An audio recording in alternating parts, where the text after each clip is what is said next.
నమో నారాయణాయ. ఓం నమఃశివాయ. శ్రీమాత్రే నమః. మాచిరాజు భక్తి ప్రేక్షకులకు స్వాగతం. సర్వ సంపదలు కావాలి అని చెప్పేసి ప్రతి వాళ్ళు భావిస్తూనే ఉన్నారు. పుత్ర పౌత్రాభివృద్ధితో పాటు సిరి సంపదలతో మీరు తులతూగాలి అని చెప్పేసి భావిస్తున్నారా? అలా అయితే ఒక విషయం చెప్తాను, వినండి. దీన్ని మీరు ఆచరించండి, సఫలీకృతులు కండి. మీకు ఎల్లవేళలా అనుగ్రహాన్ని ప్రసాదించేది అద్వితీయమైనటువంటి కస్తూరికాయ.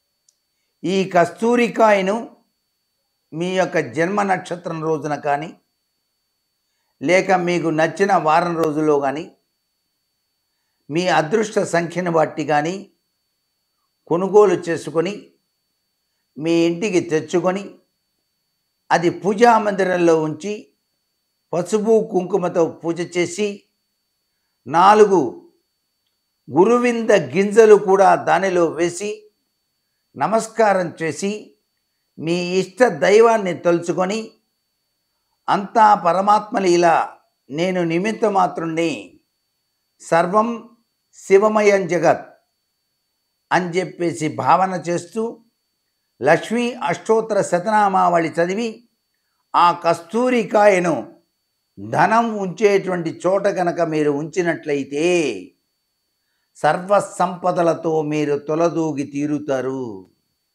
మీ వంశం అభివృద్ధిలోకి వచ్చి తీరుతుంది. తరతరాలుగా పనిచేస్తుంది ఈ కాయ. ఇది చెడిపోదు. హిమాలయ పర్వత ప్రాంతాలలో కస్తూరి అనేటువంటి మృగము యొక్క వీపు పైన ఉద్భవించేటువంటి అద్వితీయమైనటువంటి కాయ. దీన్నే కస్తూరి అంటారు.